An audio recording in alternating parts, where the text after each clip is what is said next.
Au Sahel, face à la sécheresse due au changement climatique et aux conflits qui ravagent la région, de nombreuses communautés vulnérables font face à différentes crises dont la sous-nutrition et l'insécurité alimentaire. Mon mari est décédé en laissant 4 enfants à ma charge. Je rencontrais donc d'énormes difficultés et j'allais de village en village pour chercher de quoi nourrir mes enfants.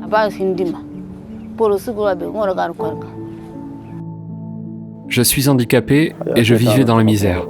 Je vivais de l'aide que mes parents, mes frères et mes cousins m'apportaient. Je n'avais aucune source de revenus et je vivais essentiellement des aides qu'on me donnait. En réponse aux causes multifactorielles de la sous-nutrition et de l'insécurité alimentaire de la région transfrontalière Mali-Mauritanie, Humanité et Inclusion et ses partenaires mettent en œuvre, avec l'appui financier de l'Union européenne, un programme multisectoriel transfrontalier intitulé Alliance pour la cohésion sociale et la résilience au Mali et en Mauritanie, appelé ACCOR. Les partenaires d'Humanité et Inclusion sont International Rescue Committee, Solidarité Internationale, Appui au développement intégré des communautés rurales ou ADICOR et Amassa, Afrique verte Mali. À présent, faisons un tour dans la ville de Oualado, au centre du Mali, qui fait partie de la commune de Youarou où intervient IRC et Amassa. Dans cette zone, le projet ACCOR a fait plusieurs réalisations afin de soulager ces populations vulnérables. Le projet ACCOR nous a construit un château d'eau et 3 bornes fontaines que nous avons réparties dans 3 endroits différents du village. Nous avons fait cela pour qu'il n'y ait pas de longues files d'attente au point d'eau et que tout le monde ait accès à l'eau potable. L'installation du château d'eau nous a vraiment été très bénéfique. C'est très facile pour nous d'accéder à l'eau maintenant. Nous n'avons plus besoin de puiser ni de faire quoi que ce soit d'épuisant pour trouver de l'eau. Il suffit de placer un seau sous le robinet et le tour est joué. On l'utilise pour nous laver, cuisiner, boire, faire la lessive, la vaisselle et bien d'autres choses. Un autre résultat du projet ACCOR concerne l'accès de 252 568 personnes aux services sociaux de base, dont l'accès de 38 079 personnes aux services de nutrition. Ainsi, toujours dans la ville d'Omboloré, comme ce fut le cas dans toutes les autres zones d'intervention du projet, des groupes de soutien aux activités de nutrition ont été mis en place afin de faciliter le dépistage et la prise en charge des enfants malnutris. J'ai accroché le ruban de mesure dans ma chambre afin de m'en rappeler à chaque fois que j'entre dans la pièce. Ainsi, tous les 15 jours, je mesure le périmètre brachial de mes petits-enfants pour voir s'ils ne souffrent pas de malnutrition. À présent, montons un peu plus au nord dans la commune de Léré, qui fait partie de la région de Tombouctou. Dans cette ville, Humanité et Inclusion a divisé la ville en 4 secteurs pour faciliter le ciblage et mis en place un comité composé de 10 personnes. Ces 10 personnes ont eu la lourde tâche d'identifier les personnes les plus pauvres qui ont ensuite bénéficié d'un transfert monétaire dans le cadre des filets sociaux, de distribution alimentaire ainsi qu'un appui financier afin de mener les activités économiques. Sur le plan de l'élevage, j'ai été soutenu car j'ai reçu du bétail et d'autres formes d'aide également. Il y a aussi des distributions qui se font plusieurs fois par an et cela m'a beaucoup aidé dans mon activité. Kadia a quant à elle mené des activités économiques en lien avec le maraîchage.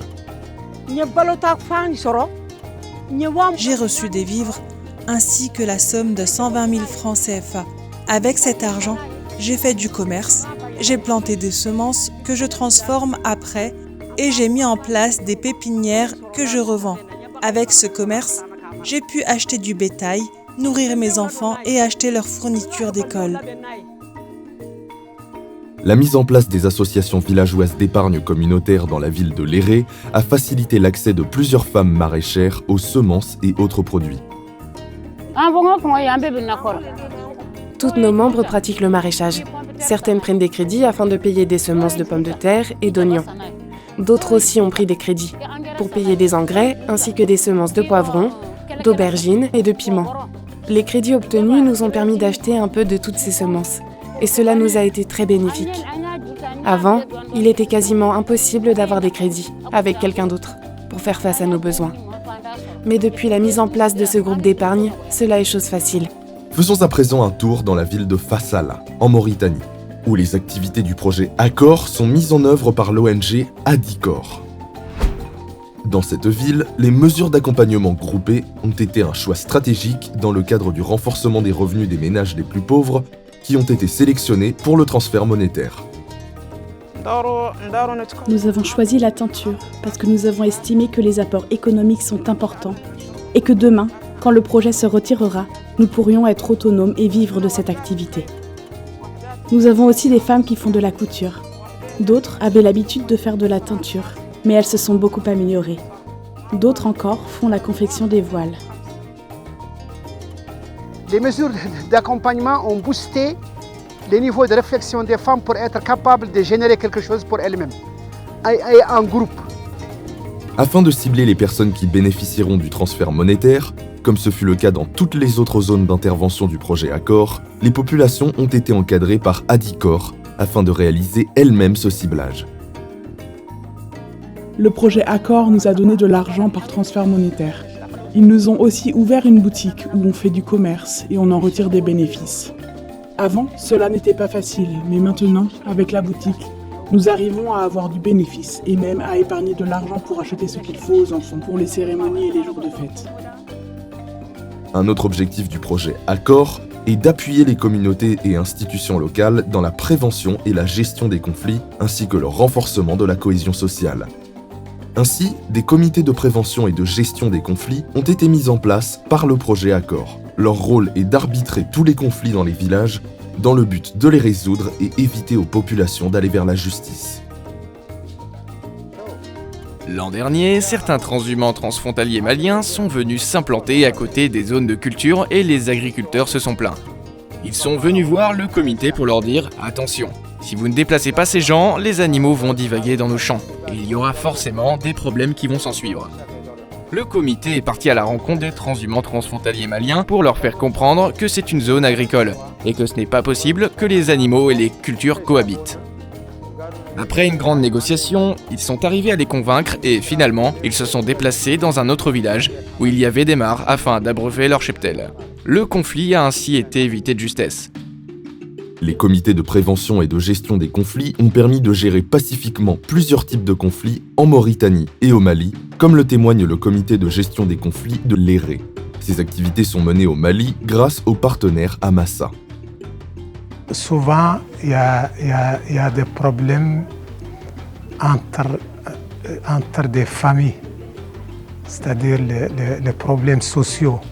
C'est comme ça qu'on fait les mêmes démarches entre le mari, la famille de la femme et la famille de l'homme, jusqu'à ce qu'on trouve un compromis entre eux, on trouve une solution. Et souvent, on rencontre des problèmes à cause des terres,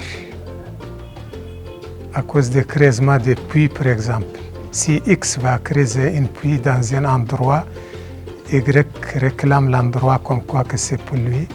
Donc on essaye de faire l'intermédiaire entre les deux belligérants jusqu'à ce qu'on trouve un compromis. Soit on arrête le creusement et soit le creusement continue. Là où on a trouvé le compromis, c'est ça qu'on suit. Dans la ville de Nampala, au centre du Mali, des activités du projet Accor ont été mises en œuvre par Solidarité Internationale, parmi lesquelles plusieurs activités de distribution, de nutrition et de suivi d'activités économiques. Je crois qu'on ne peut pas terminer sans remercier l'ensemble des partenaires de Accor. Pour les bénéficiaires et les autorités administratives des zones d'intervention, l'ensemble des activités multisectorielles menées par le projet Accor au cours de ces 36 mois, à la date de décembre 2022, ont permis, sans aucun doute, d'accroître leur résilience face à l'insécurité alimentaire et nutritionnelle.